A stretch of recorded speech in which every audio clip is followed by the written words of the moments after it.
And we're live. Live. Hello, everyone. We're here. Zipping down the highway at 9:50 p.m. on Pacific time on a Friday night. We're racing to our studio. Ha! And guess who joined us? Maya! Maya, where were you at the first 20 seconds we were on the show? No, you're late. With a 12-second delay, that makes you 30 seconds, Maya. We're docking your prepay. Yes, exactly. Zipping along on a Friday night, going home from a show. What a busy 2 weeks we've had. I am on time. Hello, everyone. Hey, Savay and James. I am on time. Where were you the first 10 seconds we were on the show there, Maya? I know. Even we though literally turn on the moment it turns 9:50. So I am sharing is caring. I always see one share on my thing.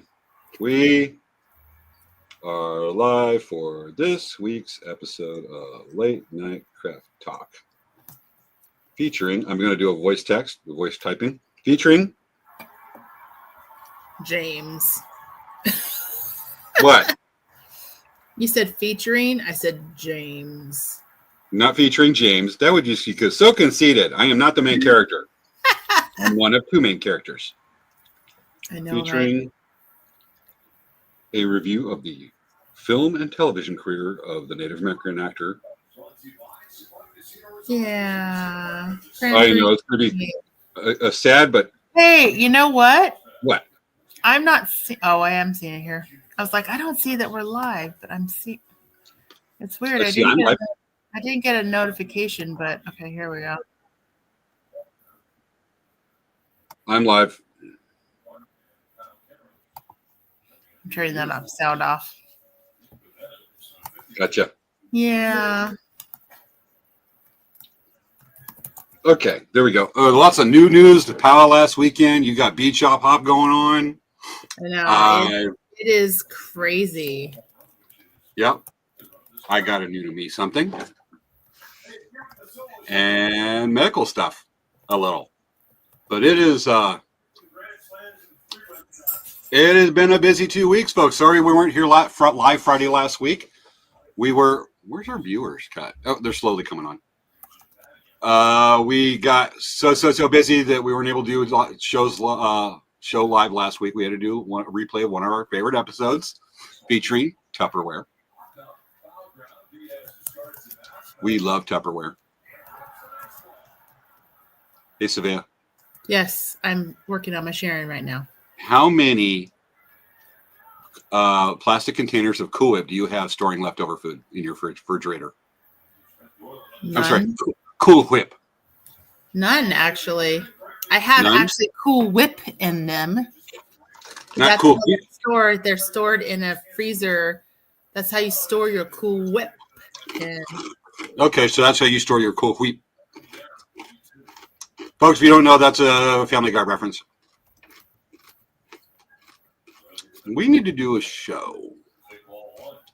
I'm thinking we need to do a show. I actually had show ideas. I'm actually going to look it up right now.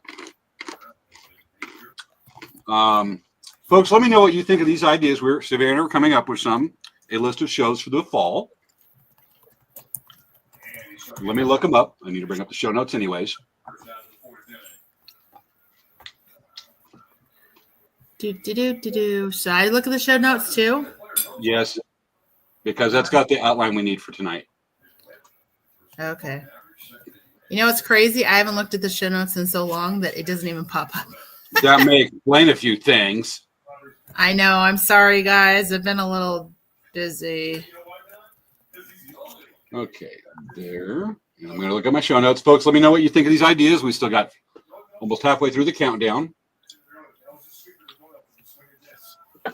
So we're going to talk about these? Huh? We're going to talk about the show outlines below the show topic ideas. Ah. All right, folks, let me think what you think of this. With this, exploring the world on Google Earth. That's fun. What? That's fun. I've done it before. Oh, yeah. I wish the whole evening's doing that. Bike packing. What if, kind of, inspired by the Disney shows, bizarre history.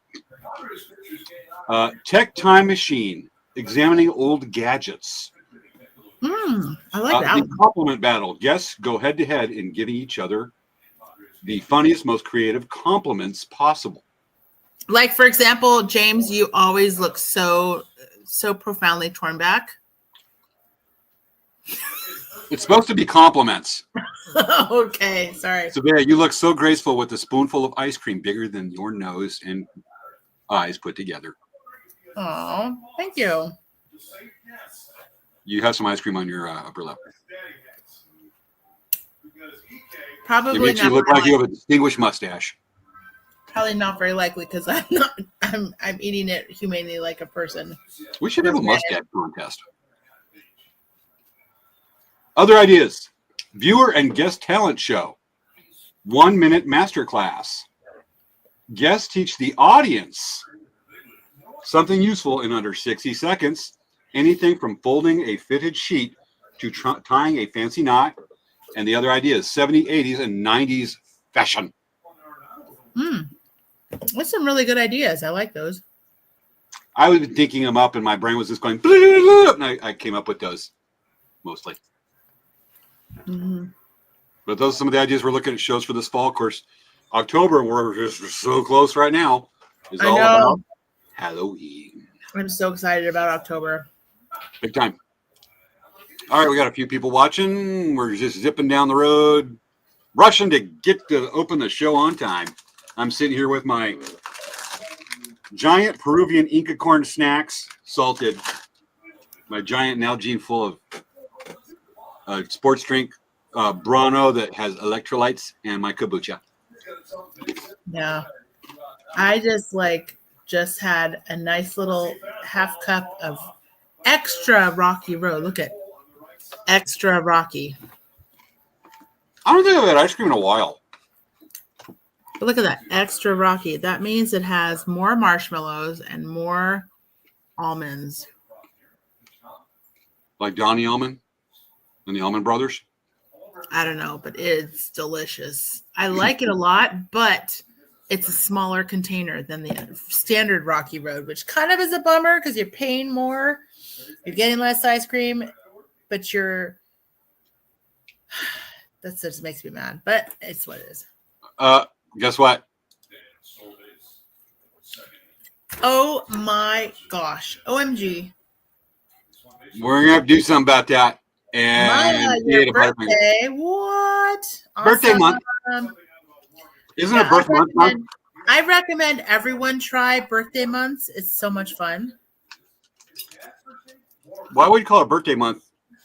When you celebrate a month, it's birthday. Just call it a birth month. The reason why it's cool to do it is because think about it.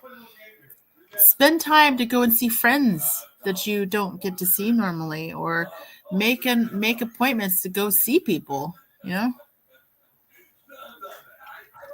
Ooh, Wendy, I had ice cream too. I guess tonight's an ice cream night. James, where's your ice cream? I don't need ice cream. I mean, everyone. I'll do frozen yogurt. Pretty much. Well, yeah, get your frozen yogurt. I haven't had any while. I only do it like on special occasions.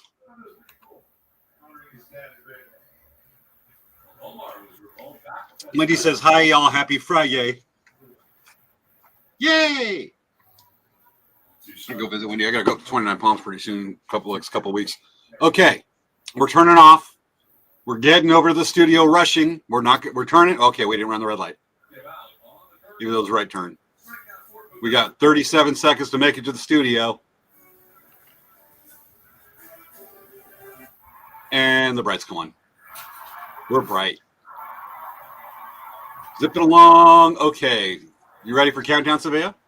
Yes. I am too. Do you remember how to count down? Oh, how? How do we count down? I'm just going to read the numbers. It's been so long. How do we do it? I will start off with 1, 2, 3, 4, 5, 6, 7, 8, 9, 10. time. Woo! It's time for Late Night Craft Talk with hosts Avea Kamori-Yang and James Hermes.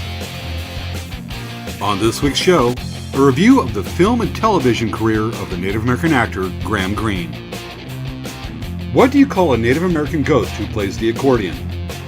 Pocahontas. It's time to start the show.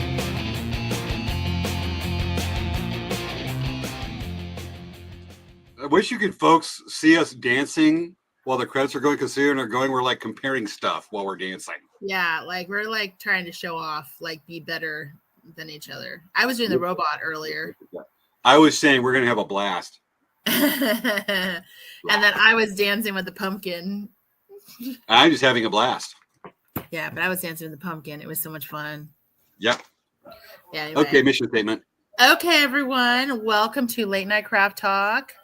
Savea and James. We are here to have a lot of fun and discuss important topics and talk about things we want to talk about. Like it's late night and we're talking and we do crafts. So, but we do the show every week. Friday. It's generally like most of the time live. So we do love feedback. If you see in the comment section, there's lots of comments. We love to see comments. Please interact with us. We love it. It makes it fun for us to feel like we're not just sitting there in our living rooms or offices talking to our computers, looking right at the camera. Which so we do the other 7 days of the week. Yes. So please like and subscribe to our channels. We have a Facebook page. We have a YouTube channel. We have Instagram. We have Twitch channels. We love to have you guys subscribe and feel free to share these videos because sharing is caring. If you do want to see a lot of our older videos, you can look on YouTube because unlike Facebook, YouTube actually does keep records of videos that are awesome. So that's kind of something cool to think of. And anyway, welcome and let's start the show. Hey, James. Yes. What's going on with Elk Rack Traders? I'm bringing up this stuff right now because while you were talking, I'm like, I got to hurry because I got to bring up what we're doing. And let me get up some pictures. Okay, we were at Verona Powwow last weekend. It was Friday night, one session powwow, 2 sessions, afternoon, evening, and Saturday, and 2 sessions of powwow, Sunday afternoon and Sunday evening. Gourd dancing every day, and the weather was pretty nice. It got a bit humid during the day, but I live in India. I live on the surface of the sun. I was enjoying that spring weather for us. I had a damn bunch of fun. I really enjoyed that powwow. The dancing, just people had a great attitude, lots of great conversations. That was a blast. And Cool. our booth, there's the POW Arena, and it's open to the east for the entrance to the dancers to line up for grand entry and come in. And you got that nice wide entrance to the arena. So there's the entrance. Here's the entrance to the arena. Here's my booth. We got a kick-in view of the powwow the whole weekend. During grand entry, the dancers are lined up along us. And I'm like, I get to finally like see the powwow, like really a lot. Look at the dancers' regalia, and these are some really nice regalia. And I'm looking at it going, I am so digging this. I was loving it. And people, great mood. I enjoyed the heck out of it. Folks that came by to say hi to watch the show, great meeting you, big time. And new folks that are probably watching tonight when we were talking last weekend. Welcome. Great time. Loved it. You're going to see us there again. Our next show is Powwow Rodeo at the end of this month, the last full weekend of this month, on Friday night and Saturday afternoon and evening. Look for us there, but just had a really good time. Just everybody had just a great time. And I think when you're done with your part of business, I got a couple cool stories to share, one from that powwow and something recent. But other than that, folks, that's what's going on. And we're still Palm Springs Village Fest. And even though it's really stinking humid for monsoon season right now. Hey, Savannah. Hey, James, what's up? I have a question for you. What question do you have for me? I'm going to whisper it to you. If you come close. Come close. Are you going to whisper into my ear or are you going to whisper into the camera? Both. Okay, I'm going to. Let me bring the camera over. Hey, Sophia. Yeah? Guess what? What? I'm wondering, I have a question for you. Okay, what's my question? What's going on with Dancing Bear? Oh my gosh, you guys. It's a secret. Don't tell anybody. Oh, it has been. So. You're busier than an one-legged guy in a butt kicking contest. I know that. So basically, you guys know that I went on a birthday. I had my small birthday trip, right? So the day that I came back from my birthday trip, the first day back, I literally had been working nonstop. So going in early, like about 6 to 7 in the morning, at least, and staying till 8 or 9. And I've been doing this since then. So it's pretty much been almost 2 weeks straight of working every day. We have our event that started today called the Beach Shop Hop. Let me share some video on the Facebook page. Let me get that Facebook page ready. But we, what is this? This is not. Oh, I see what it is. So we actually, we have been preparing for this for a really long time. It's actually an event called the Beach Shop Hop. I'm sorry, I'm repeating myself. As I'm preparing this to share. Hold on a second. Come on. I'm going to share my screen so you guys can see the stuff we've been working on. Okay. So we have an event called the Beach Shop Hop, and it is an event that we do with 8 other bead stores, a total of 9 stores. And that's why we pretty much also haven't been participating in Verona, because this is an event we've been doing for over 10 years. And it always happens on the two first weekends of September. So generally that coincides with Sequan, and sometimes coincides with San Manuel. The first weekend is tremendously the busiest. So we have been preparing for this. This event, one of the things that's cool about it is it has make and takes. So there's a lot of people that love doing these things because they get a chance to go to the bead stores and they get to do these classes for free. So you have to pay for the supplies, but we teach this class for free. So this is one of our make and takes. It's actually a pendant with diamond dots, which are so fun. We glued down these glass beads and then we covered it with resin. So it's like it kind of makes it super duper. Hold on. We're showing the closing credits of the show. What? Yeah, we're running across that issue again. Reshare your screen. Reshare my screen? Yeah. Okay. That's not what I wanted. Yeah, reshare it because it's doing the StreamYard goofy thing again. Okay, do you see it now? Yes, there we go. Okay. So did you see this at all, or you saw the end thing? All they were seeing was the bandana at the opening closing of the show. Okay. So this is our pendant. This is one of our make and takes that we're doing. So it's actually a really great deal. It's $10, and it includes all the supplies to make this. It's an amazing deal. So that was one of them. We have the pendants, and then we're also doing this one as a make and take. So you're learning how to do some wire wrapping with the Fimo plumeria bead, and then you get to make a matching ring. So this is $10 as well. So you're making 2 earrings and a ring for $10. And then this is one of the kits that we have. We have a take and make kit. So this is a bracelet with all these charms. It comes with the jump rings to attach all of the charms. So you have this really nice bracelet. This is like really cool. And then also this one is kind of fun. This is my plumeria plumeria delica pattern. I didn't come up with the pattern. It is actually a pattern by Miyuki, but we're selling the beads. So, but I came up with the colorations of these, and I made these plumerias. These are really cool. And then these are some fun little. We have these little McDonald's buckets with beads inside. So, like, we have it with like Halloween colors. This is a set, and this is this one. You can buy these ones. They're super cute. And then this is kind of fun. I made a Padres bead set. It's the color of all the jerseys.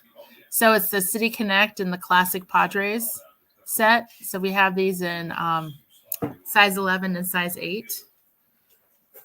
It's just been a lot of cool stuff, but like this is kind of fun. This is the artwork for the shop hop. It's this weekend and next weekend, 2 weekends in a row. And it is with a total of 9 stores from Los Angeles down to San Diego.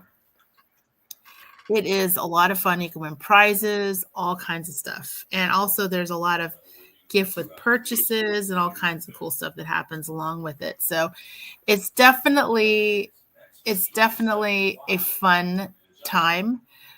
We have people that have been doing this event just as long as we've been doing it, and they're so excited every year that this event happens. I got a chance to see several people. They're all really excited to come to our store. And it's just nice to see everyone every year. You know, we don't necessarily see all these people throughout the year because maybe their home stores in LA, or maybe their home stores down over by, you know, in Old Town or in Encinitas or Carlsbad. So they don't always come to our store, but it is always nice to see these people that you don't see them throughout the year. So it's really fun. And yeah, it's a really cool event. And I really hope that you guys can go to it, participate. How about, are you going to have that gigantic bead store that's over in Vidal Junction? By where? Vidal Junction. Where's that? Google Maps time. Let me bring up maps. Vidal Junction is known very lively. I'm kind of surprised. Very well known for its garment district. It's not a particularly large town per se, but this is, and let me get the satellite view up. This is, you ready for it? Yes. This is Vidal Junction. Do you see it? Or is StreamYard doing its thing again? I see it, but where's the bead store? Like somewhere in there, if there is a bead store. Of the 5 buildings that are there? Well, actually, I mean, if you go straight, you end up in Needles. If you go to the right, you end up in Parker, Arizona. And if you go to the left, you end up in 29 Palms. It's near a major city. I mean, look, when I'll zoom out, look how close it is to a major city. Okay, yeah, it's not close to a major city. Are you talking about a major city like your Indio? No, it's actually closer to Needles. I think Needles is the closest major city. Or okay. Parker. So look, I mean, look, if you follow the little cursor, if you go this way, here's 29 Palms way over here. It's only like 1, 2, 3, 4 inches. Yeah. Do you want to ride your bike there right now and message us from? No. But let's take a tour of Vidal Junction. Look, there's the California Ag Check Station. Let's get rid of that pop up. And there's the road in. You have a lot of traffic to beat. And there's the abandoned gas station. Abandoned gas station, okay. And there's probably an abandoned house. Well, it looks like it might be historical. It might probably, or hysterical. There's the Ag Check for California. And there's a Sunset. Lots of dirt. Lots of dirt. And weeds. Probably that. And it doesn't show the giant chicken. There's a giant chicken on top of a roof of a building. Interesting. Yes. So that's a tour of Vidal Junction. Wow. Yep. So yes, pardon myself being a little yawny more than usual. I literally have been up and running around all day. I'm so tired. Oh, Wendy has some stuff to add to the trip out to Vidal Junction. An unparalleled shoe collection tree as well. I should do like a little tour driving out to Vidal Junction showing that. Yeah, you should. It's really cool to see those things. You know, I think that when we were driving out to Avi, we drove like a random way one time, and we ended up seeing a shoe tree thing where literally people just threw a whole bunch of shoes on it. It might have been where we went through it. I can guarantee you were probably driving out through. You probably went through Vidal Junction. Yeah, but I remember seeing like a weird like. The shoe tree's famous. Every time I drive out to Havasu, I drive by the shoe tree. There was a ton of shoes hanging from a tree. It's hilarious. Better than TP on your house. Yeah. So, I didn't mention. So, Yes. kind of cool thing is one of the gift with purchases that we're doing is we're giving away plumeria. Pretty. You remember our guest Jeff? Yes. Jeff Sharp. Absolutely. Plumeria Society. So he actually gave me 2 buckets full of plumerias to give away to people. Wow. Basically, to kind of get them excited about plumerias and doing propagation. It's so much fun. And then also I want to shout out if you guys really want to go buy a plumeria, there today, which obviously, not today. Is it today? It was Friday, Saturday, Sunday. I got a message from Jeff, and he said that they were. Actually, let me see when it is. The Plumeria Society. I think he sent me the same thing, but probably a couple weeks ago. Cool, dude. It's an annual event they do, and I was excited that I was thinking, it's tomorrow. It's tomorrow and Sunday. So the thing is, I thought that I was hoping, because they've had it during Labor Day weekend, I was hoping that I could go this last weekend, and then I saw that they scheduled it the same weekend as the first weekend of the Shop Hop. And our store is open 10 to 6, so there's no way. It goes 10 to 4 on Saturday and Sunday, and I'm like, we're open 10 to 6. But let me share this really quick, James. I'm going to try to. So if you guys want to try to get some plumerias, if you want to go meet some people, chat about it, here it says tomorrow. The Plumeria Festival is at Casa del Prado in Balboa Park. And it's 10 to 4. And this is, let's see, September 6th and September 7th.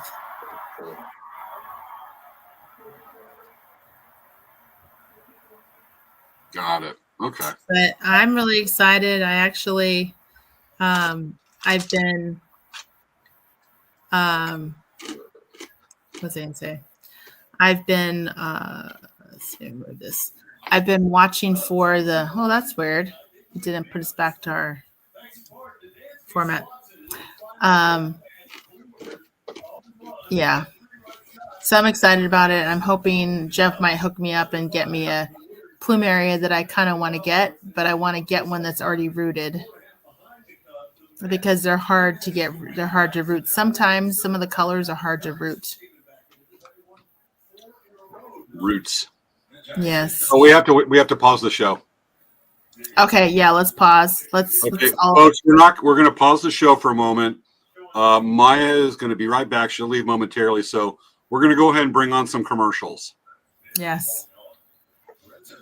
Do you want to have a blast? Try blaster guns from Akami. Your turn. Do you guys ever want refreshments? Dr. Pepper. It is a 0-calorie food.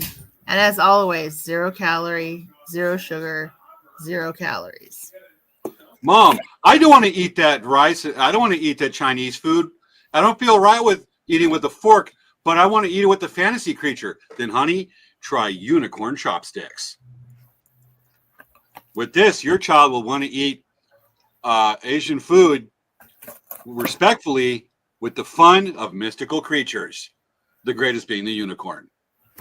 Available at your local someplace to get these. Brought to you by Dogs Love Beef. Jerky treats that are made with USA raised beef, 100% premium jerky treats that feature savory beef and are simply oven dried to create a mouth-watering experience for dogs. And you know what? Let me show you something. Still waiting for Maya. Chewy, come on, come here. Come on, up here. Dogs love them. Do you love this, Chewy? Here, come on, again. Come here. Come on, up. There you go. Okay, come on, Chewy. Maya had to share the plumeria flyer. Okay, so Maya's back. I won't do the commercial about a blinky red light. My fingers are covered with like sticky from the trees. Well, I have a blinky red light. I'm just going to keep that going, but it might set off my sensory overload. Seriously. Yeah, Turn off blinky red light. There we go. Okay, Maya, we were just doing commercials and a commercial break till you got back. Now that you're back, we continue the show. So yeah, Maya, if you do end up getting a plumeria at that festival, make sure to look for Jeff Sharp and tell him that you saw that they were having the sale on our show, Late Night Craft Talk. Totally. Wendy Hodge says, when we were talking about Bad Elk Junction doing a show going out there, she says, yes, you should. Yeah. And then Maya asks, why do they put shoes on the tree? Here in my area, hanging shoes have another meaning. Well, maybe that's because hanging shoes in that area means that that's what happens in that area. Maybe, but let's take a look. Here is where the hanging tree is. And if we zoom in, it's at an abandoned gas station that was open like 1 billion years ago. Zoom in. And this is what the hanging tree looks like. The shoe tree. It's not only a tree, it's the old sign of the gas station. So, yeah, we're going to go through the pictures here. All high end. There it is. Obviously, somebody's video. There's more views of it. Hey, folks. You know what, James? It almost looks like barnacles, doesn't it? It really does. So, Maya, paintings. This came from Costco. If you want it, my dogs love it. I don't know if they still have it, but Chewy, who has a very sensitive tummy, he can eat this. So now Chewy is hanging around me because he thinks he's going to get more. There's a lot of pictures of shoes on this place. There's more pictures of the shoe tree than there is of Vidal Junction. Wow. You're kidding. Okay. We're going to kill that off. We're going to get to the show thing, but I got a couple things to share. Events of the week. Yeah. Okay. Story from the powwow. I think I shared that I had a customer come to me in July, and his house burned down in a fire some time ago. His residence. I'm being very unspecific, obviously. And one of the things he found in the ashes of his residence. Dogs love beef. Did you type that? Okay. Because she said, who makes the doggy jerky? Gotcha. One of the few things he found in his house, and I've got the knife put away, but and this is really inspiring. He asked, this is one of the few things I've had, and this thing survived a pretty big fire. An obsidian blade. It was an napped obsidian point. Asked me to see if I could do what if it turned a knife. I said, heck yeah, it's a beautiful point. And then I told him he wants something else done to make it kind of museum, like a gallery / museum quality. And I gave it a nice antler handle. I said, I'll find somebody to do some beadwork. And some things didn't work out. But I decided I'm going to take the knife with me. And I just have a feeling there's going to be somebody at Barona powwow. And as it turns out, I was telling one person, and we were talking. I said, "Yeah, I got this knife," and it just came up in conversation. She goes, "Well, my aunt, who's lives a tribal member here, she does beadwork. She's just got a booth right down. She's doing beadwork for people. Go talk to her." And I went, "Okay." And she walked with me, introduced, and talked to the lady. She goes, "I can have this done today." I was like, "Again?" So we kind of talked, and the beadwork, and I'll show a picture in the future show, but she had this thing peyote stitch, about 4.5 inches of peyote stitch in like 2 hours, and it was clean and good. And I looked at it when she came back. I was like, and I gave her a big tip for doing this. She enjoyed it. Short, great conversation. But she nailed the heck out of it. I mean, you get somebody that's got a good artist eye for beadwork. The stuff they can put out is jaw dropping, but she absolutely nailed it. I emailed it to the customer, and he came back with it. And he was seeing things in this thing I wasn't seeing. I'm like, "This is a beautiful knife." He goes, "I see an eagle head and all that." But the customer was like, "I showed this to my wife, and we're both in tears. Because this piece just means so much to us that it's like a phoenix. It's like a rebirth where we're building our lives from this fire that destroyed almost everything we own. And now we're seeing this blade come back to life, and the handle and the beadwork, and we're seeing this thing just take on such beauty." And I mean, that shit shivers up my spine. Yeah. And some things are meant to be. I just was meant to find this person to do the beadwork, and it is. And Savannah, I'm sure you can identify with this. That our businesses are a cross of.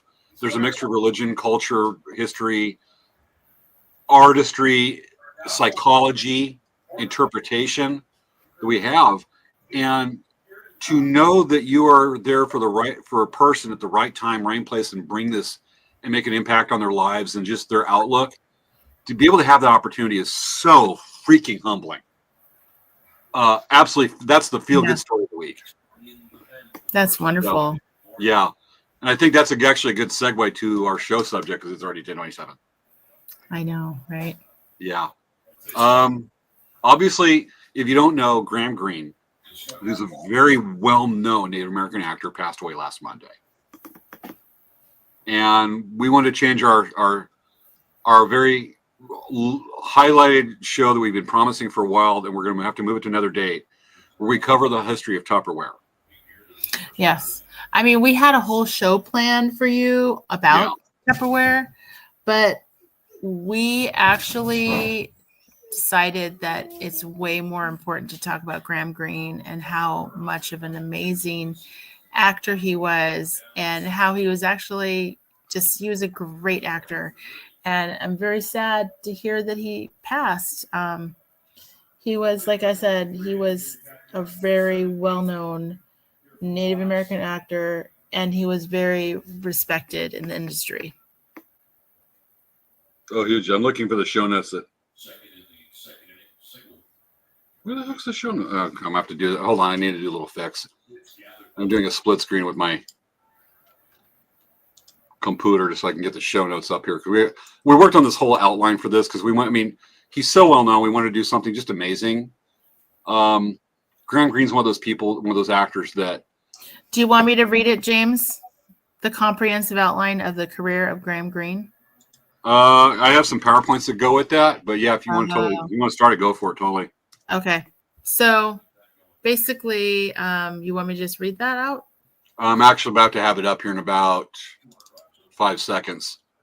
Okay. Now, folks, I'm going to go ahead and admit that we started this. This has turned into a bigger project, going over his movie and television career. Because it's so extensive, it spans over 50 years. It's so extensive that I only got like a third of it done. But he's so impressive. He's so extensive that it's more than people realize. It's not just Dances with Wolves and Thunderheart and a few cameos. He's really done some amazing stuff. But go for it. I'm looking. Oh, he was in. I didn't know he was in that. I actually had to leave some movies out. Yeah. We were talking about cameos, just saying, here's the guy from Dances with Wolves type cameo.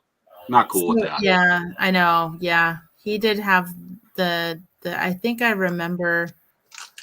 Anyway, so do you want me to just read off? Go for it. Okay. All right. So, film roles, comprehensive outline of the career of Graham Greene, focusing on his film and television roles organized by medium and chronological order. Film roles. Early career: Running Brave in 1983. A young Graham Greene appeared in this Canadian biographical sports drama based on the story of Billy Mills, a member of the Oglala Sioux tribe located in South Dakota, and how he was recruited by the Olympic running team and won the gold medal in the 1964 Tokyo Olympics. Revolution, 1985. Wada, I guess that's the name of the character. Yeah, Angwata.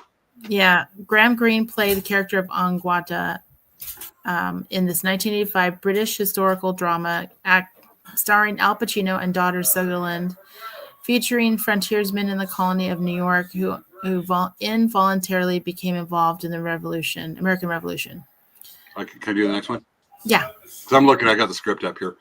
Okay. This, and we got some personal, let's add some personal commentary. Obviously, if we've seen the movie, and my camera reset to wide, I'll just go with it. You can see kind of like see background a little bit. Damn it, StreamYard. So one of the movies he did it was a cameo, but I literally love this movie. It's Powwow Highway. It came out in 1989.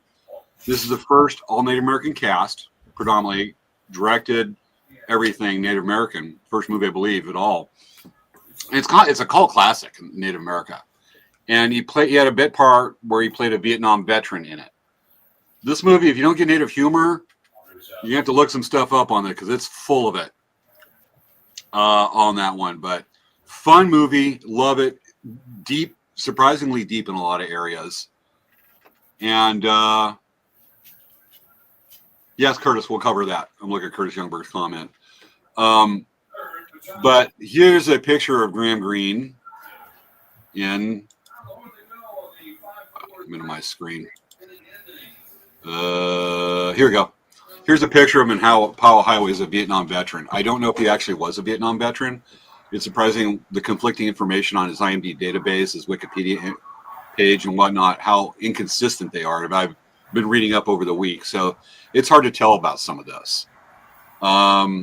Even interviews with them are not consistent in what they've shown or reported, which is, I personally don't think it pays respect to Graham Greene on this, the different information, but loved him in Powwow Highway.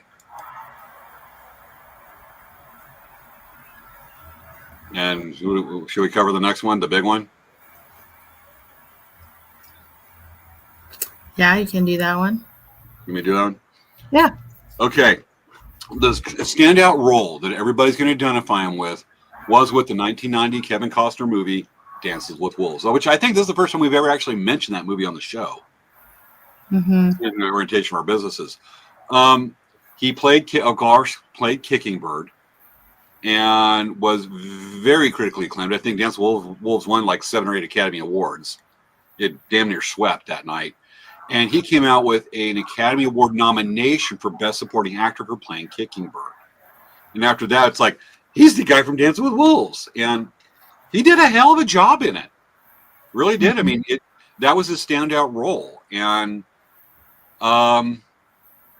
he's done some amazing stuff since then. It was just a well-rounded body of acting. But Dancing with Wolves 1990 is the most well-known. And I have a slide.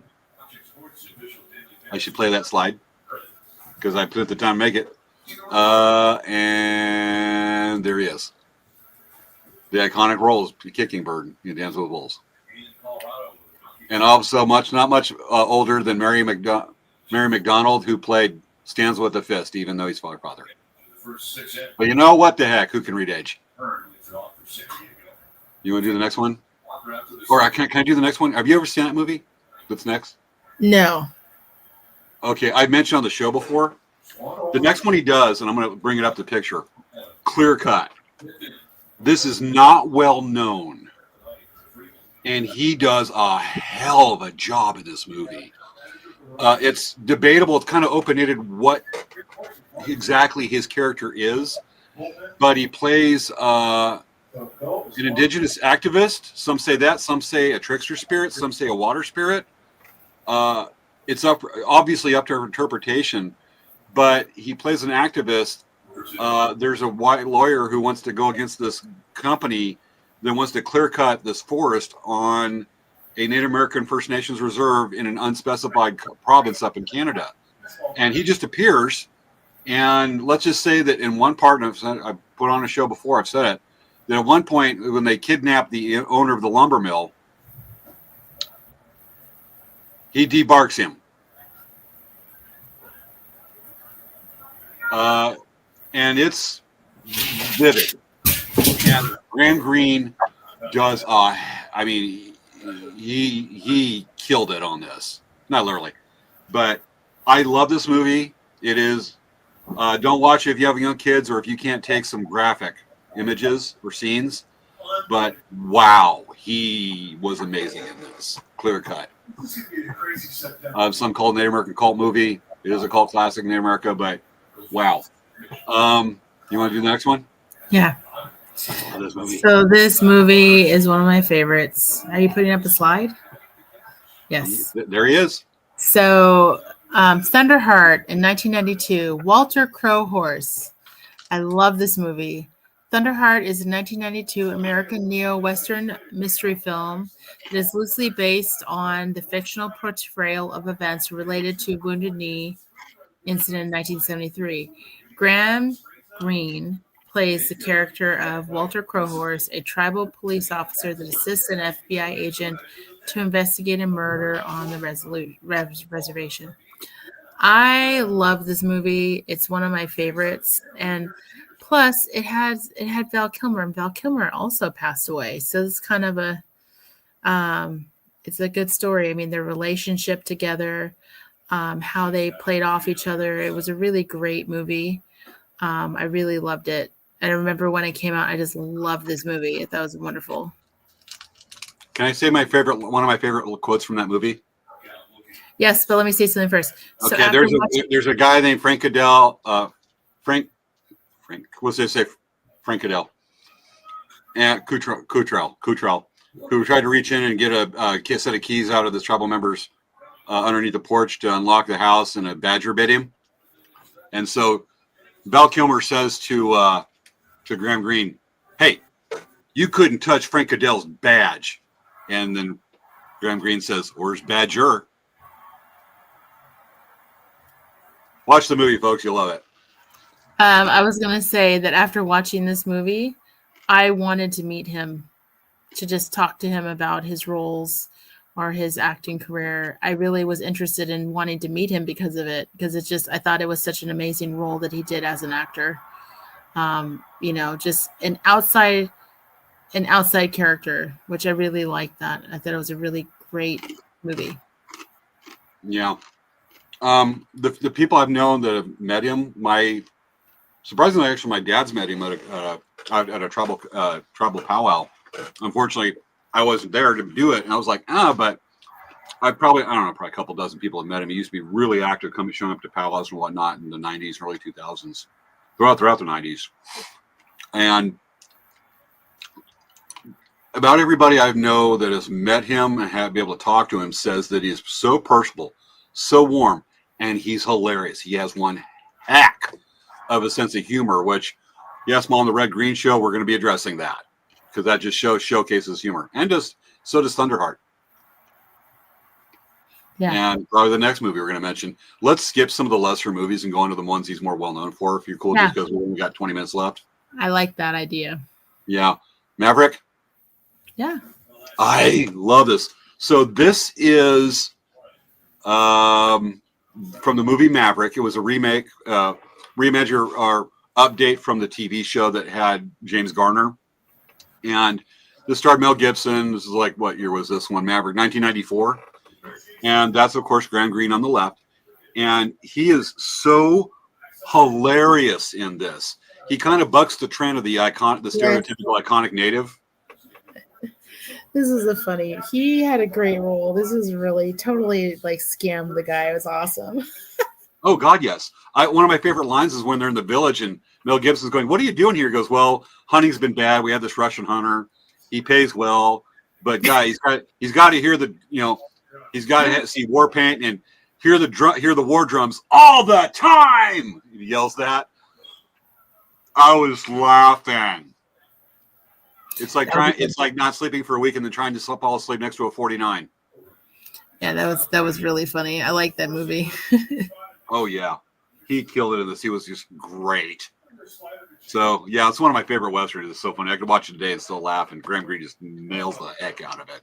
He really got to do his another side you didn't get to see of him, and his acting. It was just so worth it.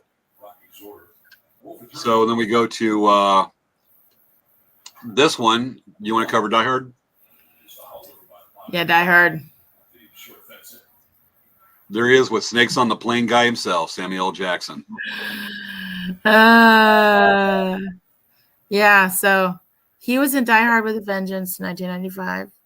He is a detective. Graham Greene plays NYPD detective Joe Lambert in his third movie in the Die Hard series, which John McClane is forced to play a game of Simon Says with a cryptic terrorist. The thing is that Graham Greene's so badass that he could just ended everything right there, but he was being humble so they could have the movie not last 2 minutes. Yeah. Totally. And then we have, should I do the next one or you want to do this next one? You can go for it. Okay. So the next one is a 1999 movie in which he played a character called Alan Bitterbuck in this wrong one. What is that? Here it is. Alan Bitterbuck in the absolute classic, The Green Mile. Yeah, that was an excellent movie as well. Oh, yeah. The book is so amazing, too. We'll have to do a whole show on that one. But this is a book that's actually based off a Stephen King novel. He doesn't do just word. But The Green Mile, he played a Native American inmate that's on death row. And his conviction, he got convicted of a fatal bar fight over a pair of boots. And it's used as another message in the movie that underscores the severity of the Green Mile's prison of the prisoners on the Green Mile, which is the name of they call it that area of the what you call that, capital punishment people, death row, and the stakes of reality of capital punishment. It's not really making a statement; it's just the human looking at the human condition of it. And I don't think he has really any lines in this. If he does, it's very few. But the best actors don't need lines. It's just their features, their look, their mannerisms. And what do you see when you look in that picture right there, that screenshot? The 1,000-yard stare, scared. I mean, that's acting right there. All you have to do is just the facial features, and he's killing it. It tells you just in the depth he can go with his acting on this one when given the chance, really. Mm-hmm. And just amazing.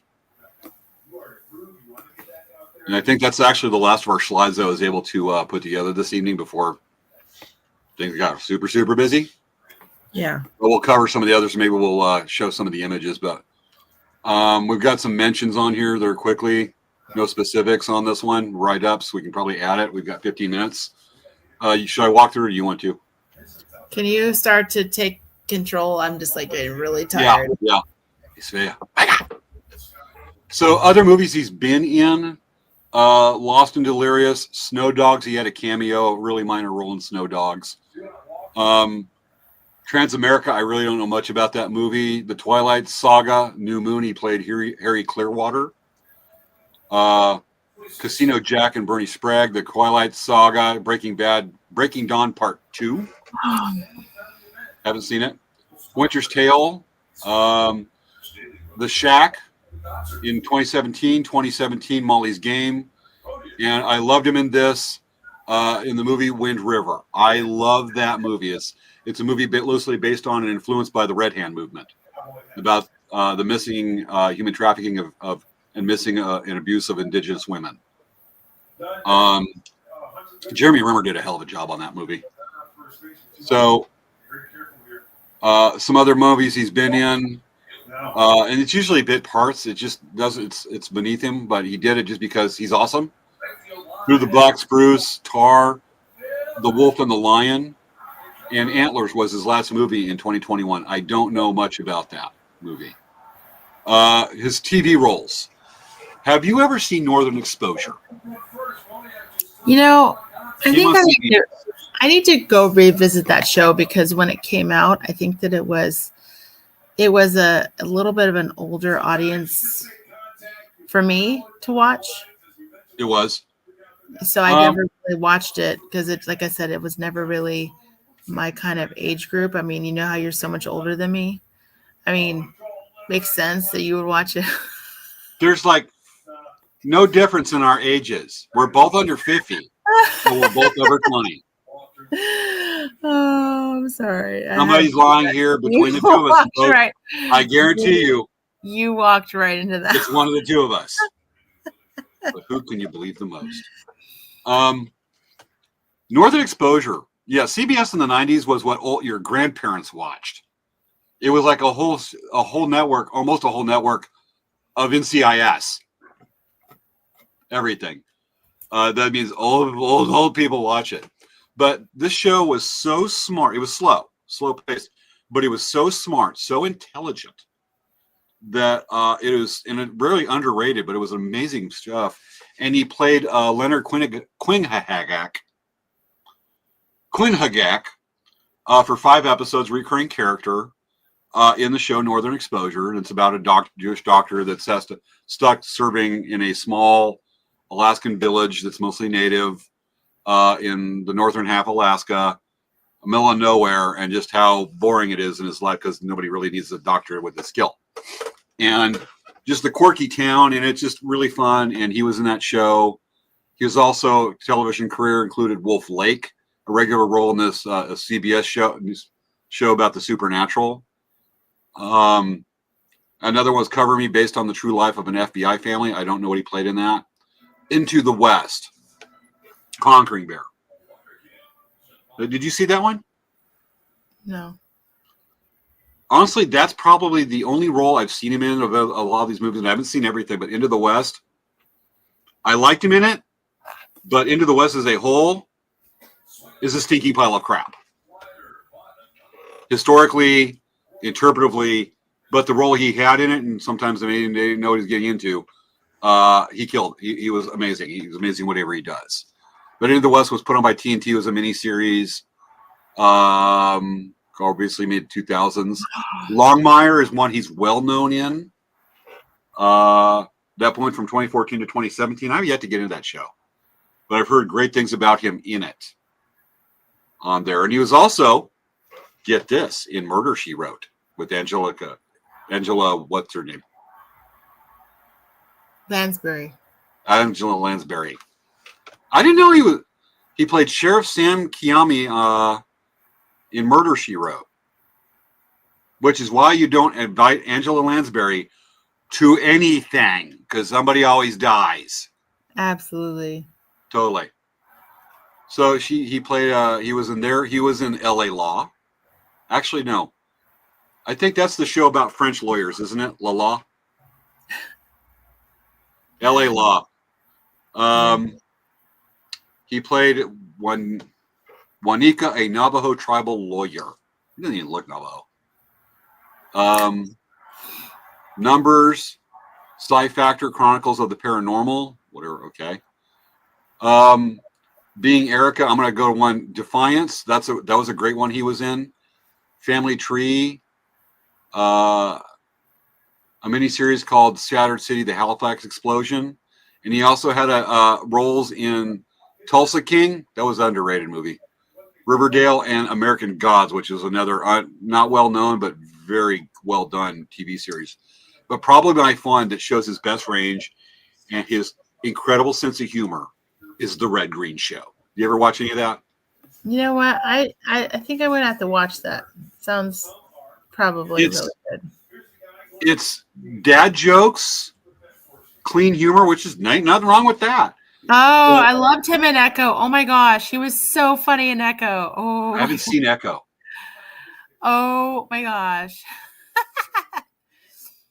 Yeah, he was good in Echo. I remember that. I totally forgot about it. It was funny. It definitely showed his humor. He was a good actor for that. I think that he yeah. Gotcha. He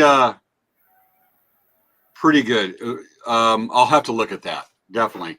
And also his scenes when paired with, and also individual scenes with where he's paired with Wes Studi on Reservation Dogs on Hulu. And I know he's in season 2. It's still airing. The new episodes are airing, or if they're about to, on Hulu. And Reservation Dogs is hilarious and so good. And he's in there. And I've watched some excerpts with it, and he's in there. That was probably the last show he's involved with that I'm aware of. But you know, just the tongue-in-cheek lines. I mean, this is the show that gave us William Knifeman. But just the body of acting, and you know, by then he's coming in as basically the respected older actor as well as the role. But just a great body of work, and a lot of stuff that you look at makes you think, makes you appreciate, and makes you laugh with what he's done. And it just, you know, he's just made the world a better place from it, and all of our outlooks, which is what any of us want from our lives. And just awesome stuff. I got to watch more of him on the Red Green Show. I've been watching clips, and unfortunately, we can't play any clips on the show because of copyright. But we don't want those dings again. Nothing. But folks, it ain't as corny as Hee Haw, but Red Green Show is a Canadian show. He had a reoccurring part on, and it is so funny. Okay, hold on, James. Really? Yes, it is the one on Disney. Was he like in a comedy thing on Echo? So on Echo, okay, the grandma. Okay. I guess she had pawned her sewing machine, and the guy that I'm not sure if he was the owner of the pawn shop or he was the manager of the pawn shop. But she goes in, she's like, "Hey, do you still have my sewing machine?" And he's like, "Yeah." He's like, "I didn't have a heart to sell it. I've been keeping it for you." So he had this sewing machine for this girl that was she was his love interest. And he tries to be all player and tries to be like kind of modern, kind of cool. And so he put his hat onto the side, and he's like, "Hey girl," like he didn't say this, but he's like, "Hey," you know, and he's like, you know, "I was waiting for you to come back, and I want to see you, you know, maybe we can go out sometime." It's just cute. It made me laugh because it was really funny. Like he was flirting with the grandma because like he had game. It was funny. When I saw him in that, it made me laugh because I was like, "Oh, that's so funny. That's a good role for him." Definitely. Yes, we were featured. Yes, we were featured in the powwow. Yes, that was us. I was wondering if you to see that comment from Maya. You know what, Maya? How come you haven't watched Echo? You, of all people, especially being our president of our fan club, you should have watched Echo by now. Maya? James, it's time for the finger wag because this is Maya. serious. You got this to yourself, Maya.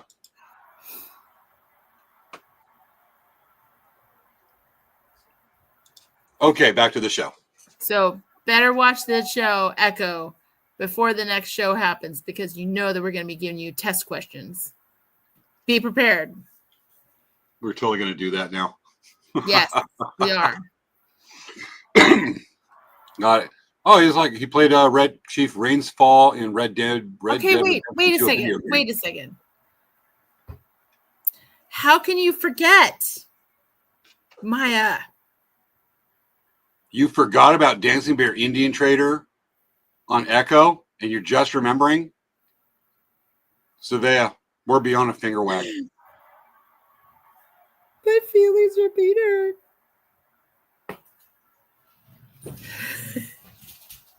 That was my Academy Award. But she does. I looked up too fast. Kidding.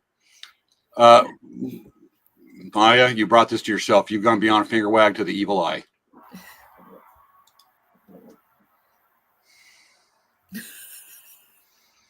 All right, Maya, you did that to yourself. I hope you feel appropriately punished. I want to get to Curtis Youngbird's comment. He said that more recently, it was a pleasure to see him on the HBO series The Last of Us. That first season was so great. I'm not a big fan of the second season. I recognized him right away. It was incredibly sad to hear about his passing. He was great in that bit he had in The Last of Us. And if you notice, if you're a fan of Northern Exposure, his wife was one Marilyn Whirlwind, the famous person who worked for the doctor in Northern Exposure, the woman that could say volumes by saying almost nothing at all. That was the specifics of her character. She was also the one driving the car in reverse on the res on the movie Smoke Signals. Because there's always that joke about somebody with the car that's stuck in reverse. Don't be that person on the res. It's not bad. It's not good on your transmission. So definitely. Okay. Few minutes left on this one. So I'm so sorry. I'm like seriously starting to fade. Like I'm like barely. Do this. Harder. Harder. Harder. Both hands. Both hands. That's not both hands. My other hand is holding my body up so that I don't fall down. Okay, try this. No. Please. No. Please. Here, I'll do this. Okay, better. So many jokes there. Okay. He was great, and so was his casting. His co-starring wife, both were great together. Absolutely. So from Curtis. I don't know the specifics of the story, but one person who saw him at a powwow, a good friend, unfortunately passed away a while back, said they saw him at a powwow, and I don't know the gist of it, but he said something like, "The grass is great, man. My feet hurt." And he's taking off like his moccasins on the edge of the circle and going, "I'll dance like this." I guess something's lost in time with the story, but he said he just had 3/4 of the people at the powwow just cracking up on his antics. He's just funny guy and deeply emotional. I watched some interviews with him this weekend. Again, I mean, parting words on the guy. If you're going to have a life that's can be measured in success and lives touched, and you know, if you're going to pass away and you're going to leave a hole, a blank space. But the fact is that you can touch so many people in a positive way. There's something noble to be said there. I don't know what it is, but I think I'm alluding to it. But wow, yeah. What a way! And damn sad to see him go. And he's only 72. Mm-hmm. Yep. Okay. Can I bring this thing up and show my new thing? Sure. Okay, folks. I've been wanting a gravel bike. And why is this thing not popping down? Here, want me to try? Oh, no, it's okay. I've got a Facebook notice that is not clicking off. I click stop sharing. Here, try now. No, it's not that. It's just I have a Facebook notice that's not clicking. You know when you have a Facebook notice that comes? There we go. We're good. Okay. So I've been wanting to look for this bike. A gravel bike, which is a hybrid between a road bike and a mountain bike. Do some bike packing. And I was looking at a Facebook ad, Facebook Marketplace, and I went, wow. And so, folks, meet, and I got to give it a good name. I bought the bike. I'm going to show it. But I wanted to give it a name. I'm looking at it going, I could call it, it's green. Hulk is kind of on a skinny road bike type thing. But I was thinking I could call it guacamole or guacpocalypse, like a guacamole apocalypse. But then when I got home, I took what's called a top tube bag and put on it and went, it matches. And I came up with the name. I have a top tube bag that's a little bag fits in front of the handlebars or behind the handlebars that looks like a taco. And the bike's kind of forest green. But folks, I bring you, and I came up with the perfect name. I bring you Taco Apocalypse.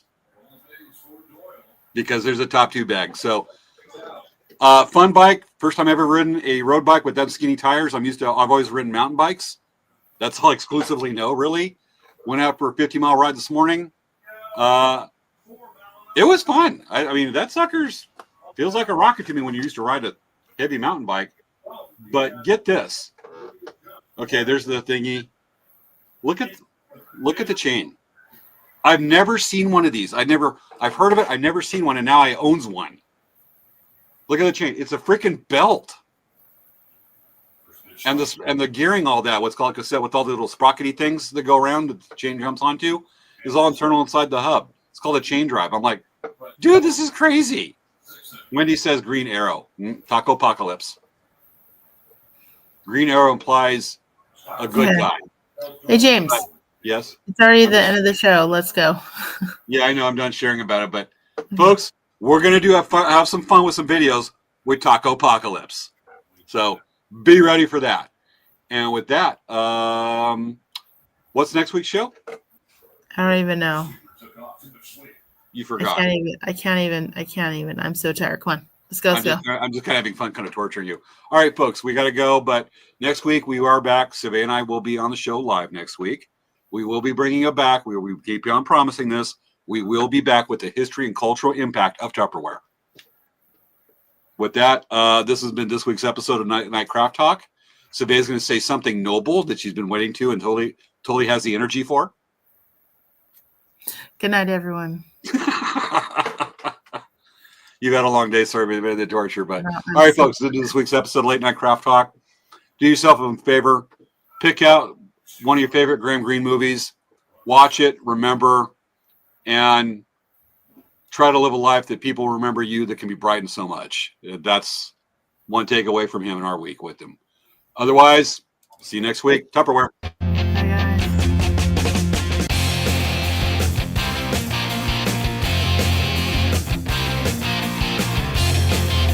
We're Frankie Bill's Badger.